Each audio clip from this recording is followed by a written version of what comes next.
and welcome.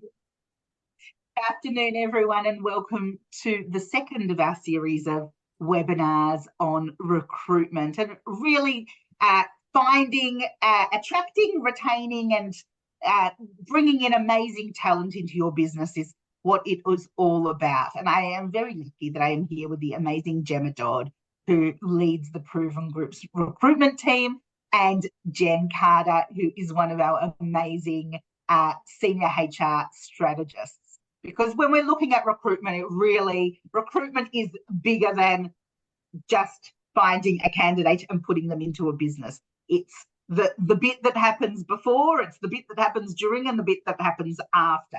And we will be really touching on all of those bits today.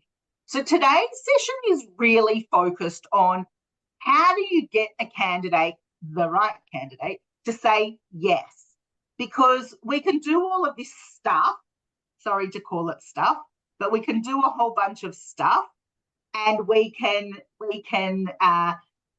have great intentions, but getting a candidate to say yes in the current market is a really, really interesting piece.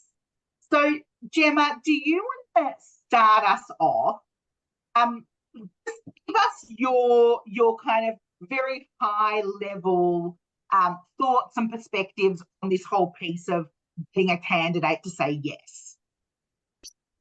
Thanks, Jenny. Yeah, this is always the sort of crunch time in a recruitment process, because if we've gone as far as identifying a candidate, and having gone through an entire recruitment process, and we've got someone that we've got our heart set on, and can really see the value of them and the team, getting that offer correct and also delivering it in the right way is really crucial.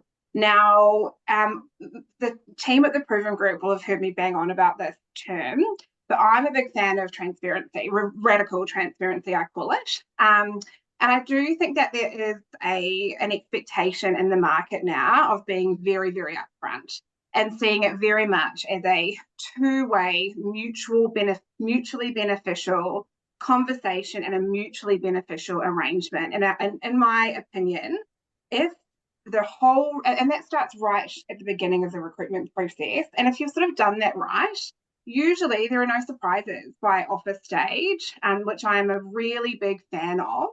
And so really it's just about aligning the expectations and the needs of the business with the expectations and the needs of the person. And if you can get those two things right, which does come from that really open and transparent process, you should have no worries. I've got a pretty good hit rate.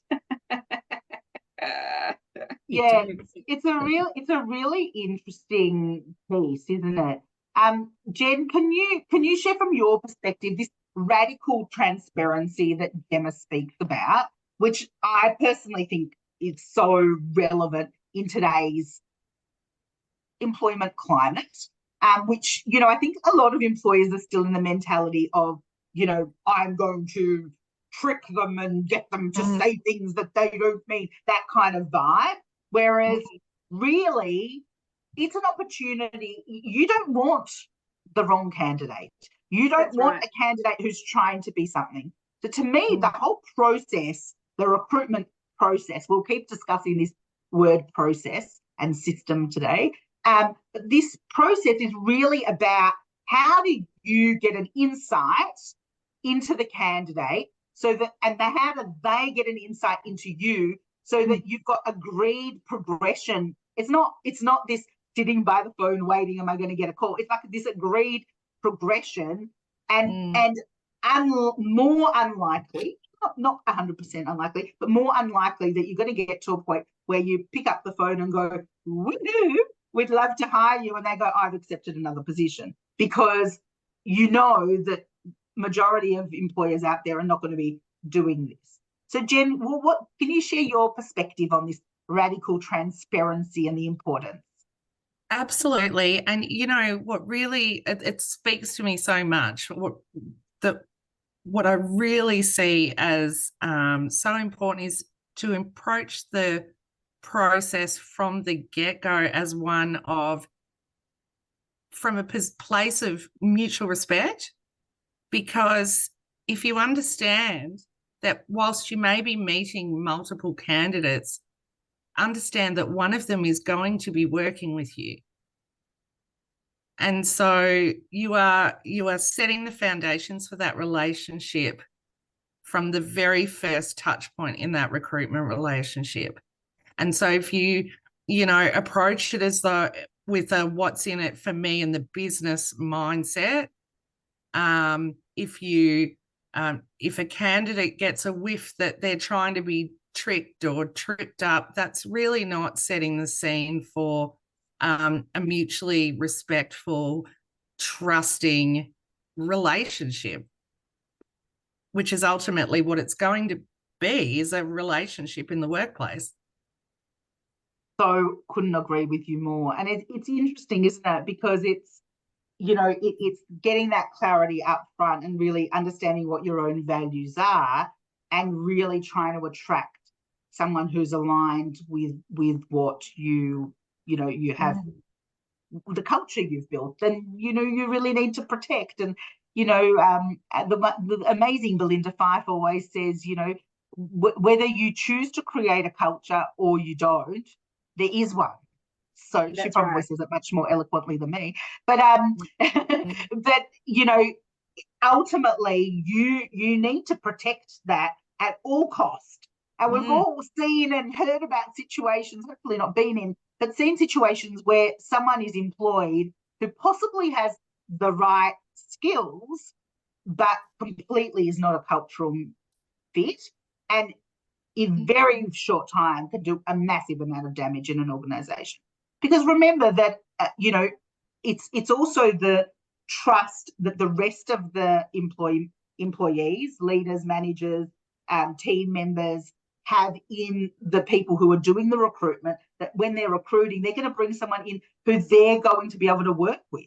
So it's trust and transparency at all levels, And candidates are looking for it. That candidates are very upfront about what they're looking for now.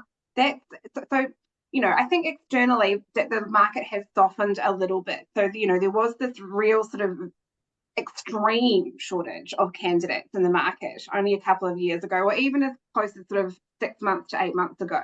That has changed a little bit. So now if you are sort of starting a recruitment process, you're very likely to get quite a few applicants. It's the quality of those applicants is that what we're really trying to influence, because you can get as many applicants as you like, but if they are not really the people who are going to make the right difference to your team, that's a failed recruitment, in my opinion. And one of the things that has come from that sort of environment of scarcity is that candidates, even though they may have more competition for the jobs they're going for, they are still, those quality candidates are still interviewing you as much as you're interviewing them. And actually that's a good thing to look for in a candidate. You want somebody who will view that as a relationship going forward. So yeah, to be really mindful of that. That's something I often coach candidates on in webinars like this is, people often ask me what the secret is to getting a role. And one of my top tips for candidates is that for them to remember that they are in an interview from the second they apply, and everything they do is, a sort of counting towards whether or not they progress. And the same thing applies for employers.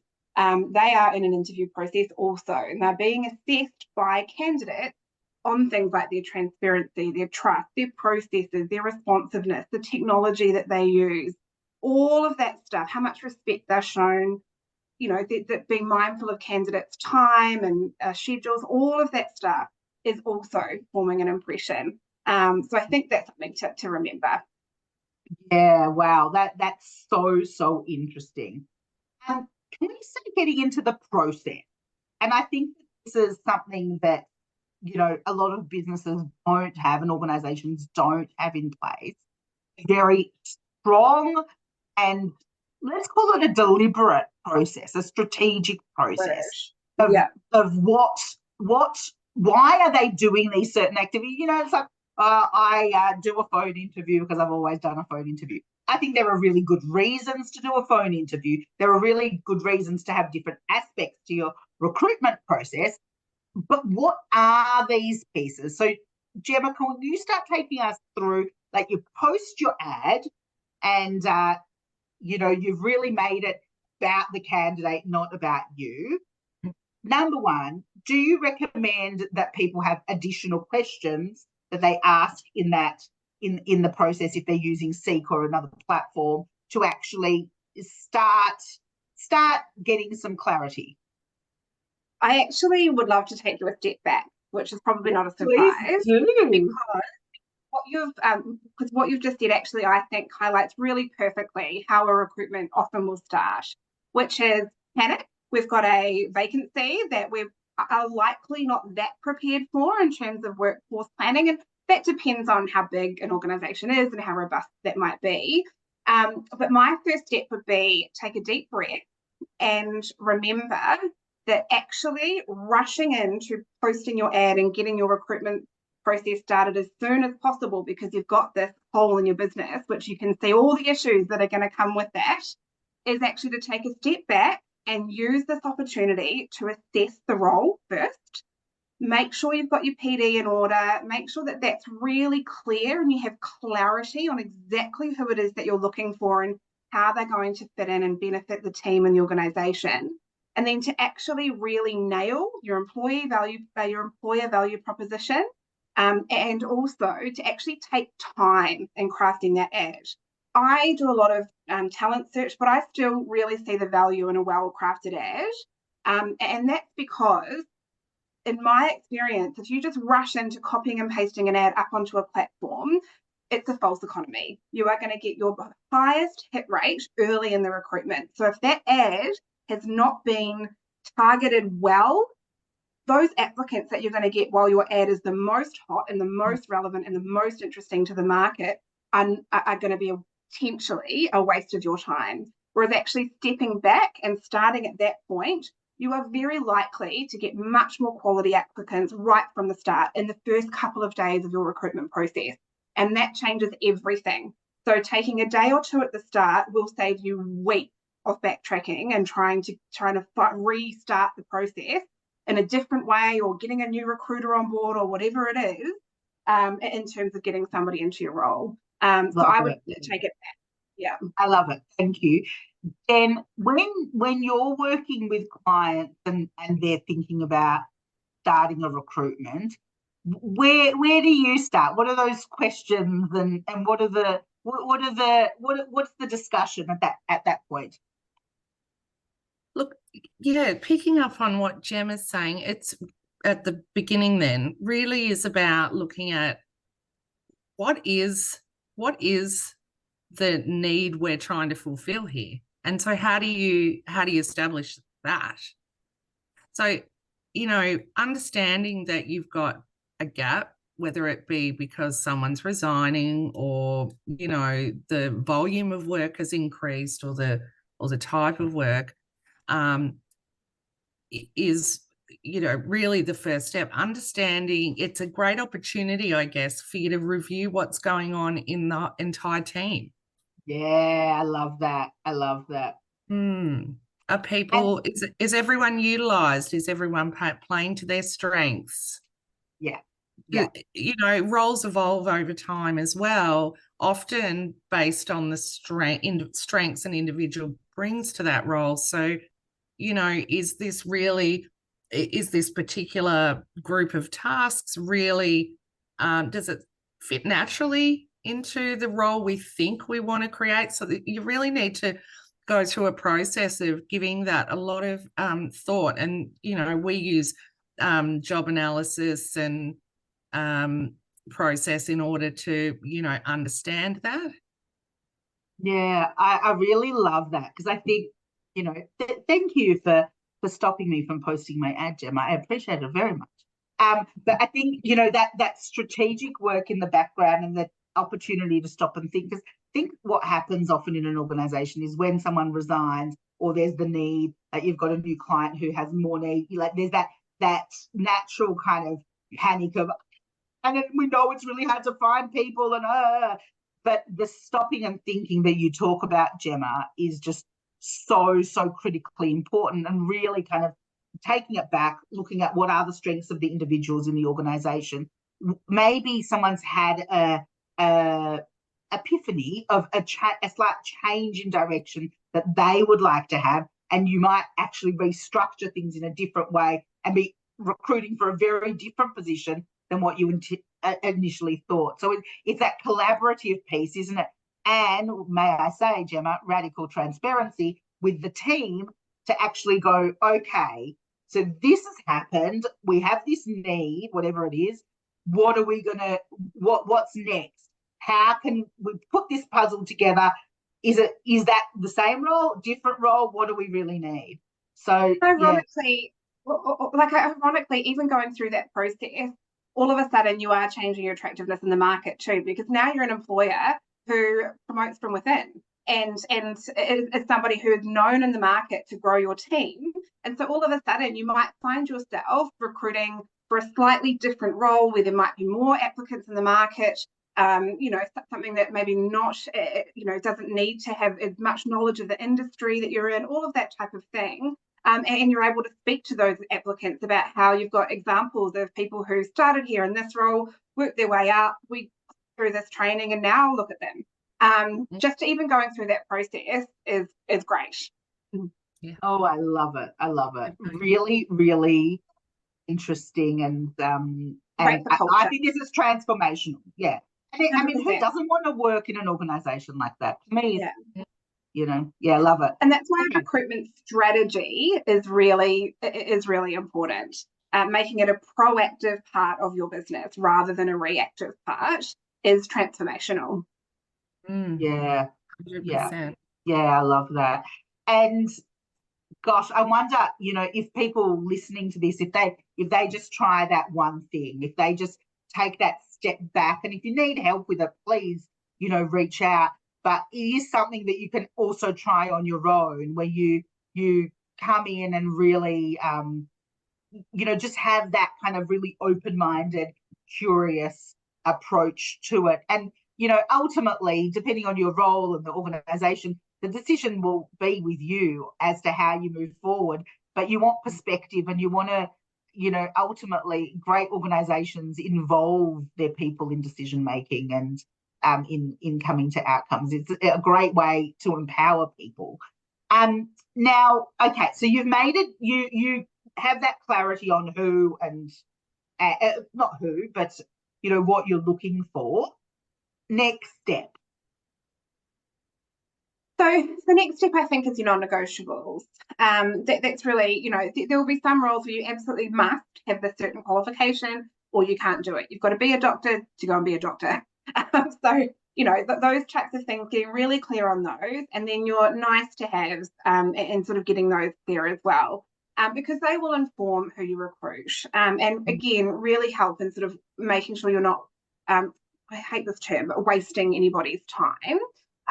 So that's really important, and you can build those questions sort of right into your process. So when you've got applicants coming through, Seek will let you, Seek, for example, will let you nominate some of those questions. It's called Seek Screen, which automatically can give you a way of ranking. If you've got a large volume of applicants, automatically gives you a starting place in terms of ranking.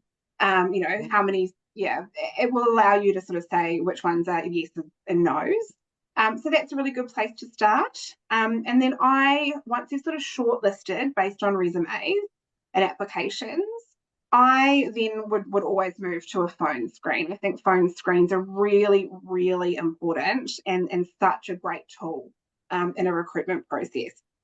What do you see, and Jen, maybe you jump in here, what do you see as the key purpose of a phone screen? To me, getting to know a little bit more clarity from the person on the resume that they've put in front of you before you are committing to a full interview, which is a time and scheduling commitment for both parties and can be difficult. So one, it serves that purpose. And, I will ask, it's not an interview. Like, I want to make that really clear. So it doesn't take the place of an interview, but it is just sort of clarifying, is this thing you've said in the resume the same thing that you're going to say to me on the phone? Just those sort of basic questions. sort of tell me about yourself, you know, why are you looking for a role, those kinds of things. Those open questions give somebody an opportunity to sort of tell you a few things. I really like, for example, the first question I will always ask in a phone screen is, you just really want to get to know a little bit more about you. So just wondering if you tell me a little bit about yourself and why it is that you're looking for a new job. And this lovely, she actually was divine. She was gorgeous. The very first thing she said to me, I'm actually just really sick of going to court. So you're never going to know that from somebody's resume, and maybe they weren't quite the right candidate to come in for an interview. So it just gives you another sort of layer of screening. But the other reason, and probably more than that, because I'm quite willing to give people an interview, I have quite a low threshold for interview. Not for second and not for moving candidates through to the very final stages, but for interview, I'm quite willing to see a lot of candidates. But I like a phone screen because in this market, even like I said, there's less scarcity in applicants. That communication and having a constant sort of schedule of touch points with these candidates, you are keeping them warm. They are very likely to be applying elsewhere in the market. And if you can differentiate yourself as a place which is open, communicative, respectful, and there's nothing worse for people than uncertainty. So if they've sent out their resume, crafted their application, and then they hear nothing, if they're hearing something from somewhere else, they're moving through that process. So I do like to have those touch points, and it's something that I feel pretty passionately about. So that's really interesting. phone screen. Yeah. Jen, what are your thoughts? What do you like to get out of a phone screen? You know, I think it's a really great opportunity as well to put people at ease, because, you know, it is a confronting process. Candidates are well aware they're being scrutinised, and whilst there is more sophistication on the candidate's part, depending on the reasons, whether for looking for a new role as well, you know, there can be a lot of angst associated with that for them.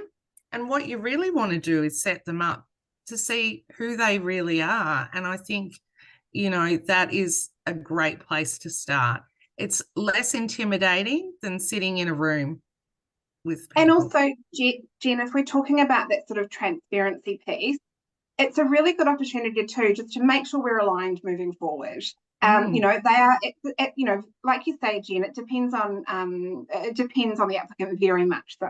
But as a whole, applicants are more they're not backward in coming forward and sort of what's the salary, what are the working hours, what's the career progression, those types of things. And it allows us to sort of get ourselves on the same page, make sure we are all on the same page, and that this is going to be a good opportunity for both parties moving forward. You don't really want to be finding that out when you are ready to make an offer, that actually this candidate is not ever going to accept the range, no matter how flexible we can be with it. So yeah, it's a really good opportunity just to make sure we are absolutely on the same page. Yeah. I'm going to ask you a bit of a curly one here. So I'm going to just say one word and then I'm going to ask a question, and they all kind of link together.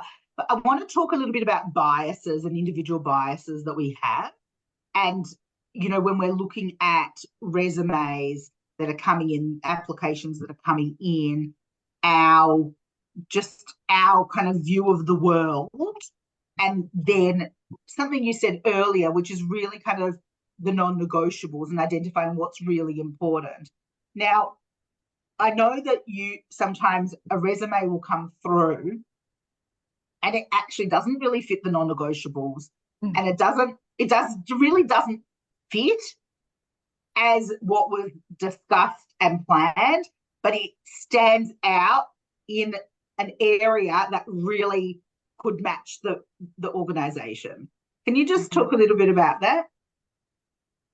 So I think part of this is just experience as a recruiter, and also I take a lot of time to deep dive into roles with my clients. I don't love a recruitment brief. I really want to understand a business.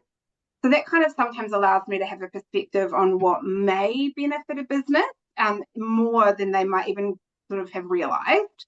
So sometimes it will just be a particular skill set that I think could be really transferable. So that's absolutely part of it. But also, I think quite often our non-negotiables are not as negotiable as we think they are. And you know, like a job ad and a recruitment process is sending out a wish list to the universe. You are doing that. And so I think if we can, like I said, there will absolutely be some completely non-negotiables. But if one of those non-negotiables is 5 years of experience and this person has had 4, that to me, that's something that we could have a discussion about. And if this candidate has got other things that make them, you know, really great, or they have extra things that would really benefit us, i.e., they may not have worked in our industry before, but they've worked in our target clientele, our target, our customer market. They've worked there before, so they might have that insight. Those types of things are super, super valuable. So for the sake of a year's experience, let's have a conversation. And because we are viewing this as a conversation between two parties, I think that often you'll find some hidden gems. Jen, what have you seen in this non-negotiable space? Oh, to be honest, I think working through the non-negotiables is one thing, but when you're actually presented with a plethora of applications, people, I think, very unwittingly have a whole lot of other criteria sitting in their head, because it seems overwhelming when you're doing it yourself, and maybe you've got 50 or 100 applicants for a role. And even when you shortlist, you know, down based on your non-negotiables, you still might have 20 or 30 people for the role. So then what logic do I apply here? And in the absence of having a really clear understanding of how to do this well, things like, well, this person lives too far away, whether it be, you know, the other side of town or the next state, you know, those assumptions that we make about what's going to be okay for other people. If someone's applied and they live in Adelaide and they're the best possible candidate for the job and they want this job and relocation to Melbourne, it's not my place to judge their application based on that criteria. And I think that happens all the time. Yeah. I might just ask you both, like, I think also the whole legislative equal opportunity piece comes into play here a lot as well. There are decisions that are made that are a little bit, you know, not really in the what do you call it? In the spirit. In the spirit. That's yes, exactly right. Can you just, Jen, share with us a little bit about that piece? Because I think it's something that it's hard to understand and people are not sure what the requirements are. Yeah, look, really understanding what is truly required of this person in the role. So going right back to the beginning again and establishing the clarity around the job you're actually wanting to fill is so important, because what we're doing is linking people's skill set, you know, to the task. We're linking their behaviors to the values in this process. That's what we want to be doing in the process. We don't actually want to be, Gemma, can you jump in here? And I think you want to pick up on what you say. I think, Jen, to sort of build on what you're saying, I think our quite often we're just looking for something different to what we've had in the past, or we've had a bad experience with something, and so we just go something else. But yeah, I think, like you're saying, Jen, I mean, there's certain things you absolutely cannot discriminate against somebody based on a range of factors. But let's just talk about biases, for example. So one of the, I guess, cohorts that I am passionate about in terms of a candidate pool is our slightly more older workforce. Mm. And there's a few reasons for this. Now, quite often there is, some, whether or not we're aware of it or not, some ageism, that can sort of creep into a recruitment process if we're not hyper aware of that. So, for example, somebody, let's just put an age on this, somebody who's 60, for example, okay? So they are bringing, a wealth of experience in terms of the probably the diversity of roles they've had, the types of people they've worked with, connections that they've made, all of those types of things. But one of the things that businesses are really struggling with at the moment is retention and how quickly staff turnover. The average turnover at the moment is about 2 years, and the younger you get in generations, the shorter that time gets. If you are to employ somebody who is 60, for example, who potentially has 7 years left of their working life, if they have found a role where they are valued, challenged, thriving, learning, growing, developing, if they've found a role in a culture at 60, there is every chance you are going to get 7 great years out of that candidate. Potentially at a rate that you might not expect.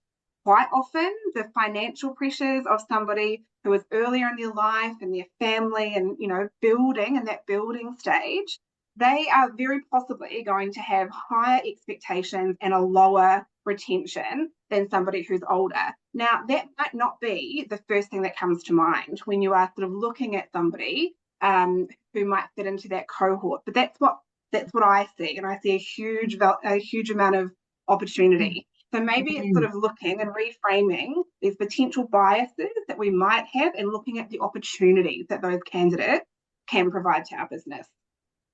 Yeah. And I think just to pick up on that, Jem, you're so right there. When we think about these biases, often what these biases are around areas, that of discrimination. Correct. That when we remove, we'll actually enrich the organisation, the business with diversity. And I think, just going back to that anti-discrimination piece, Jenny, this whole requirement that employers have to make reasonable adjustments to enable people to actually be able to participate is essential to that. Yeah. Makes so many, if you, for example, have an application come in peppered with spelling mistakes, so you can make some assumptions about that. Yeah. Or you can, meet this amazing candidate, have a discussion, create an open environment, to elicit what's going on, right, Jem? Yeah. That's right. Jen, I'm sorry to jump in, but that's something that I see all the time. And again, it's that you'll see attention to detail as being important in absolutely every position description and absolutely every ad. But how important is it actually? And so this comes back to that role clarity and making sure that you really analyze that position before you even go to the market. Because if attention to detail is a nice to have, but the candidate, whatever their role may be, they're not going to be doing a lot of written communication. That communication is not going to be external. That communication is not integral to the business, and their attention to detail is sort of 20% of the role. I don't really mind if you've got spelling mistake. What's it to me? Doesn't really matter.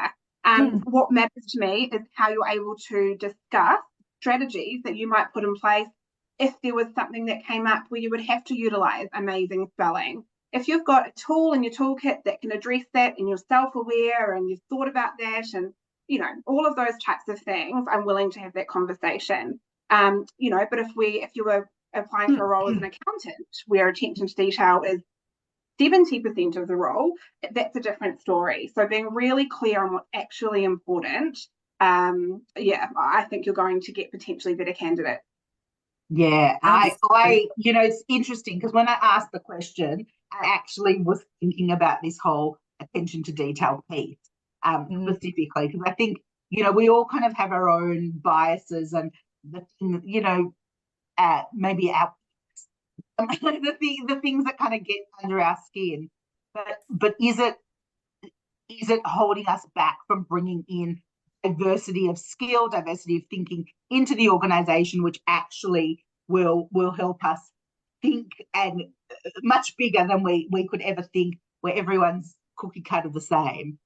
So I think it's a really interesting piece. Let's get back to the recruitment process. So this can we just talk about, because I think there are a couple of schools of thought on this, the timing. So you put a job ad up, and old school me, dinosaur me, says that, the application closes on the 30th of July. And so I will look at all the applications that come in on the 30th of July and start going through them. It gives me chills. Yeah. I know. Oh my God, it stresses me out even saying it, to be honest. Snooze, you lose. Yes, you do. All those applicants are just gone.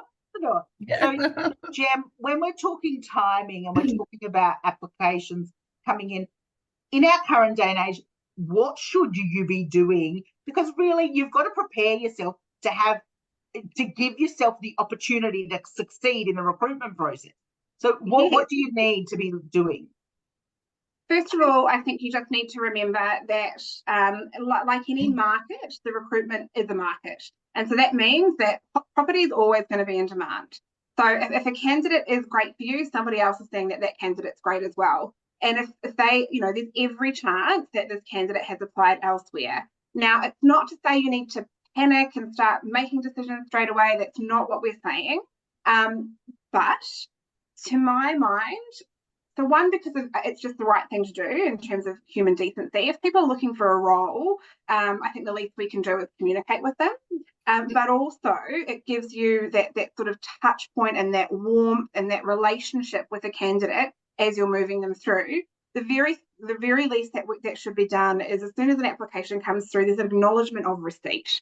So whether that's a phone call, if you're, a small business where you might only be getting a couple, thank you for your application. We're still receiving them and we'll come back to you in a week or so.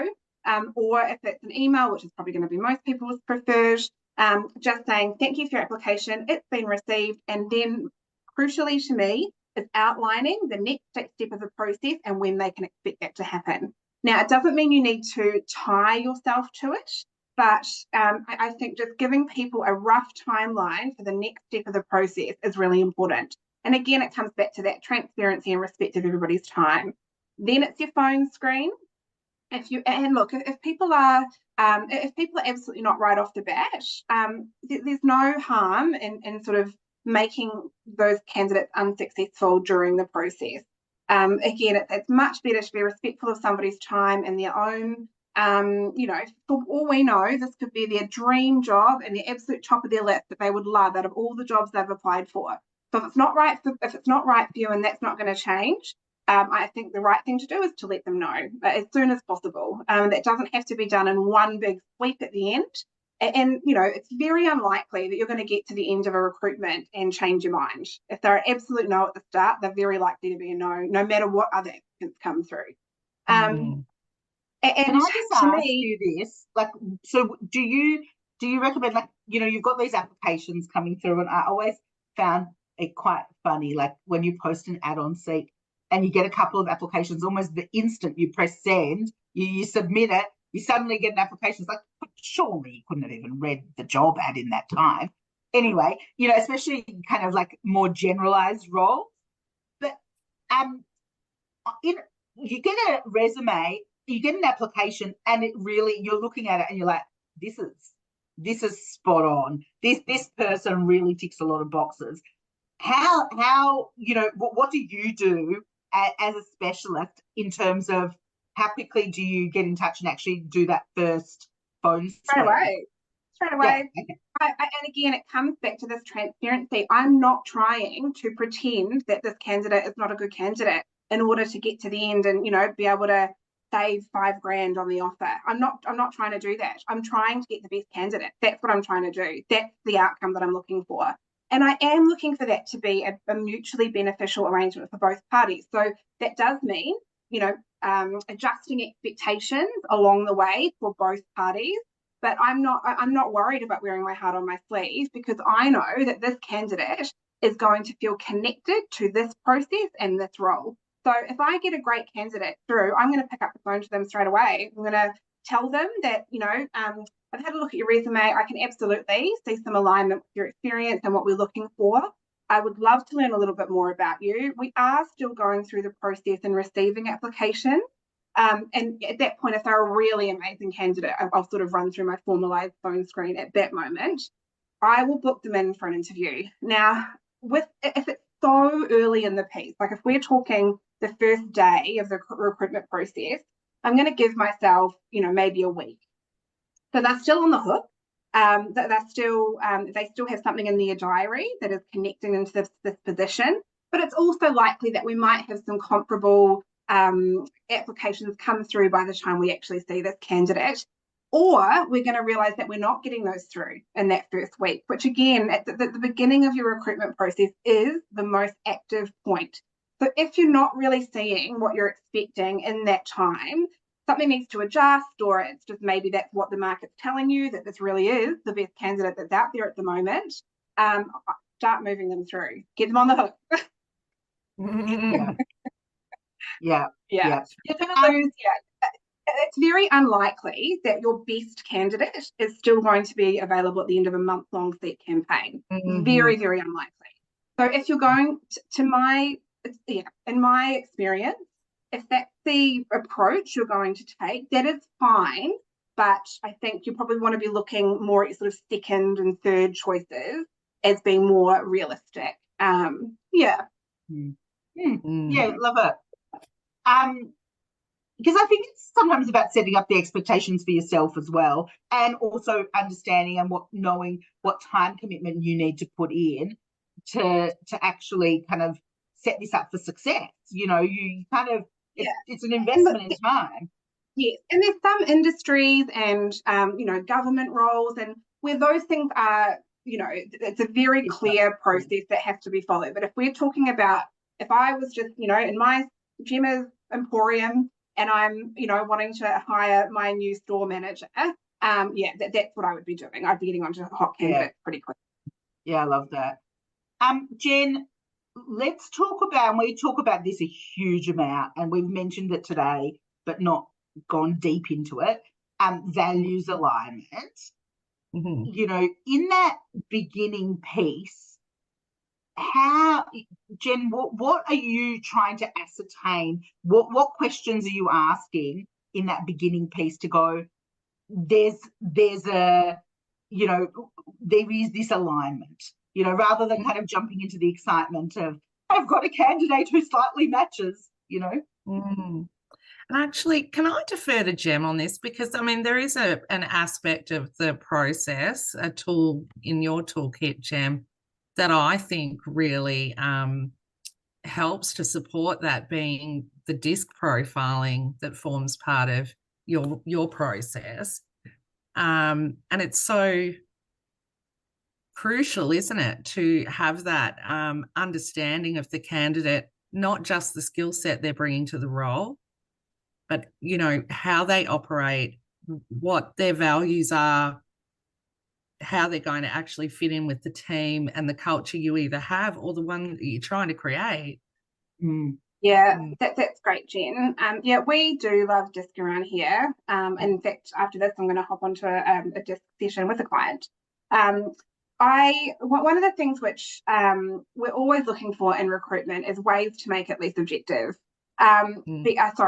Less subjective. Yes. But the other one, we can have skills matrices and KPIs, and we can have rankings for different things.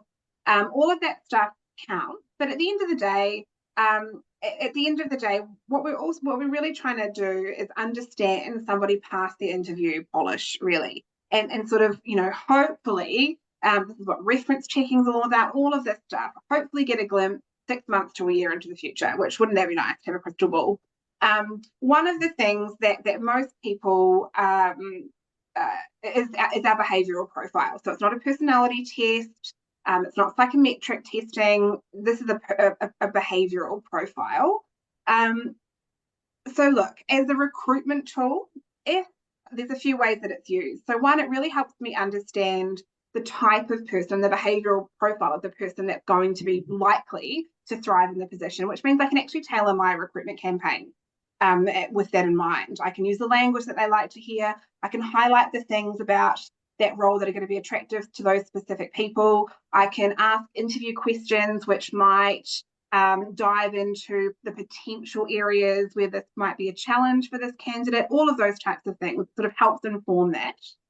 But also, you know, two candidates being equal and amazing, it will help us to understand, you know, or have another tool in our toolkit of who might be a great choice.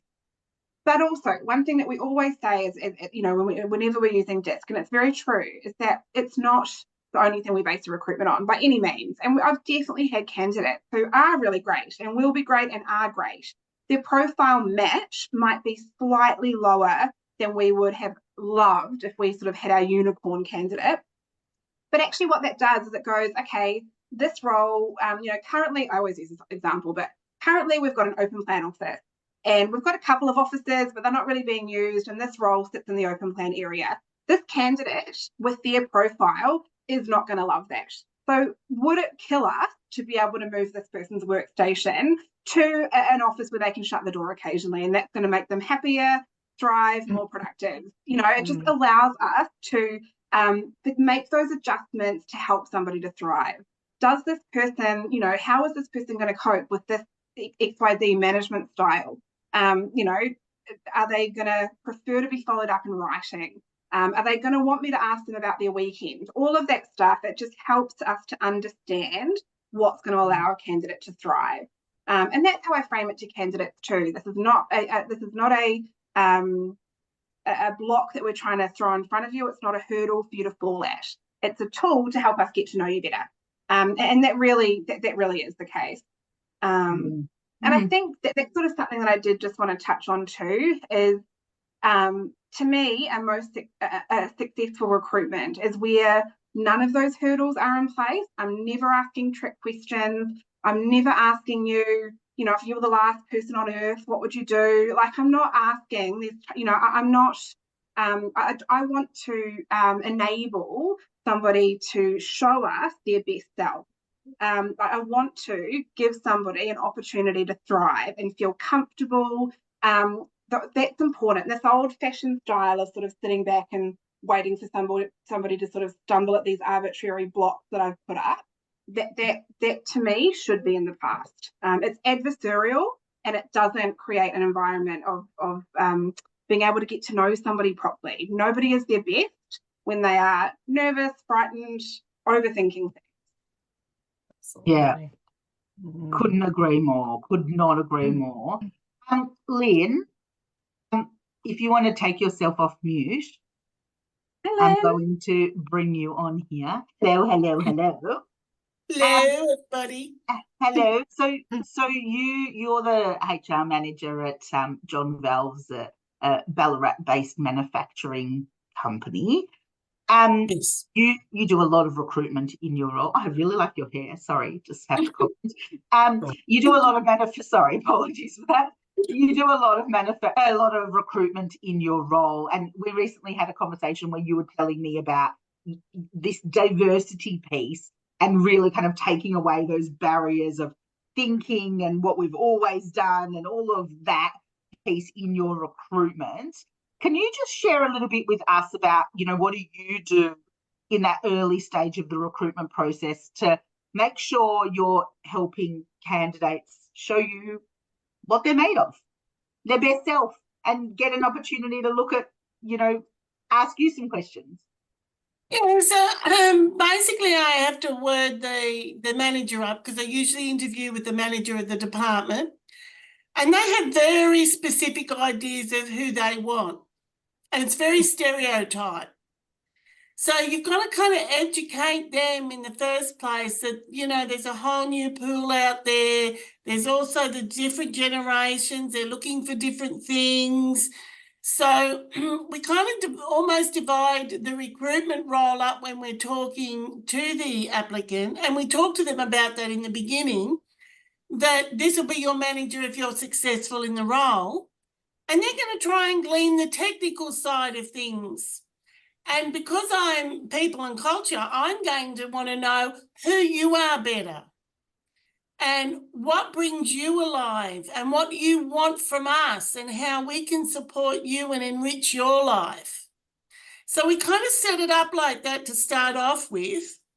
And then we ask them to ask us questions all the way through it, because we don't want to wait till the end to hear their questions. We want to hear them all the way through because we want more of a conversation. We want to be more engaged with them so that we can, because we recruit based on culture, because if there's a technical aspect you don't know how to do, we can teach you that. Love that, Lynn. Yeah, but Yeah, we can't the teach you best. a behaviour or an attitude. Mm-hmm. So we Absolutely want to love it. know if this role's going to work for you, because we don't want you to leave where you're at, be here 1 or 2 weeks and then go, oh my goodness, I didn't know it was like that. It doesn't work for me. So we want you to interview us as much as we're interviewing you, so that you get to know us. And it's amazing how much that kind of then starts to open them all up. Yeah, yeah. That's And so really, great. I mean, Could there's- I just say, Jenny, sorry, I love what you said, Lynn, early on about educating the manager up front so did early in I. the process. That is such a great point, isn't it? Well, they were just looking for boys because it's Mm. manufacturing. So what are the girls applying for? Mm. So, well, because they're interested in the work, they can do the work, look at their experience, look at their passion, look at their joy. They may be more dedicated because they've got to break into an industry. They've got to work twice as hard to prove to you that they're, can do the job. So it's, oh, yeah. Yeah, that's Yeah. true. Yeah, It's just, it's that whole mentality of we've always done it like this. yes. That, when you come in with fresh eyes, you're able to kind of challenge some of those ideas and add so much value like you do in really supporting the managers to really kind of get the best people. So yeah, what you're doing is amazing. Thank you. Thanks for jumping in and sharing. And it is and on its really base level, and that's also really great advice, is I'm not a huge fan of a panel interview where there's several people, but I think, having sort of a couple of people who come at a recruitment from slightly different, different stakeholders with different perspectives is really useful. Especially if we're trying to understand that sort of technical side. And then, like you say, like really sort of tempering the expectations and helping somebody to understand the benefits of a candidate over another one. I think that's really great. Yeah, really, really interesting. Wow, such a fruitful and diverse discussion today. And I think, what it demonstrates to me is that there actually is so much to consider. When we're talking about recruitment, we're talking about people, we're talking about people who are existing in an organisation, people who are potentially coming in. They're really, it needs to be managed delicately, and it needs to be managed carefully to make sure that we really can attract the right candidate and have them say yes. So Gemma and Jen, I might ask you to share kind of one core takeaway from today. We're only really at the phone screen stage, so there's a bit more to go in the process, which we'll talk about next time. But Gemma, do you want to start us off? Like, what's, if you're going to take one key takeaway, what would it be? So my key takeaway would be proactive versus reactive. So having a proactive recruitment strategy and sort of letting that inform how you run a recruitment, I think would really be my top tip. So that sort of idea of taking a deep breath, analysing the situation, really having a look at what the business needs, what the gaps might be, and then sort of starting to build the recruitment with that ideal candidate in mind right from the start. Oh, I love it. Yeah. Less hope and pray and a bit more planning. Less, get it up quickly. Less of that. Yeah. Jen, what about you? What's a key takeaway? Oh, look, within what Gemma's just discussed then, I think really understanding your culture and,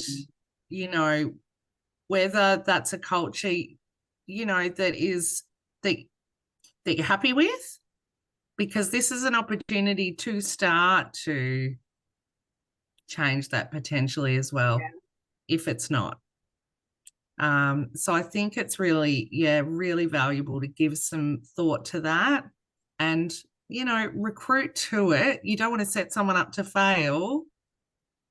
If it is what it is right now, but it needs to shift, just sort of have a little bit of take a bit of time to think through how that might look, and that might actually influence the picture of your ideal candidate. Somewhat. If I may share my takeaway, I think for me it all comes back to your starting statement, Gemma, which is all about that radical transparency. And I think, Jen, linking to what you've just said, like ultimately, if you know you don't have a good culture and you're in the recruitment process, I maybe would be that's just my style, like kind of that radical transparency. But I maybe will be sharing some challenges through the process so that the person there's nothing worse than hiring an amazing person, the ideal candidate, and then walking into something which is not what you painted. Right. You want to make sure that they walk into a place where they understand that we're a work in progress, that we've got some things that we're looking to fix, and that we want them to be part of the solution. I think is really a critical piece, and I think a lot of people struggle with that. It's like they want to paint this really rosy picture, and they're not doing it from a bad place. They're just doing it from a, oh my gosh, this person's so amazing that if I tell them honestly what's going on, they're not going to want to come and work here. But actually, for a lot of really amazing people, they want to come into a place where they can make their mark and they can help change. So you're going to, don't feel that you've got to be something. So that radical transparency piece for me, I think just really, I think it's a philosophical thing. I think, some employers just can't do it because that's just not how they think, and they'll really struggle with it. But I think if you can take yourself on that journey and be more like that, I think it will be a real valuable asset to your whole organisation and certainly your recruitment process. Thank you. That brings it all together, Jenny. That's so, Yes. But thank you all for joining us today. And if you're watching the recording, we will send you the recording, and we will send you the link to the next session. And really looking forward to seeing you all soon. Thanks, Gemma and Ben. You both are champions, and thanks for Lynn for your little contribution there. Thanks, everyone. Thank you.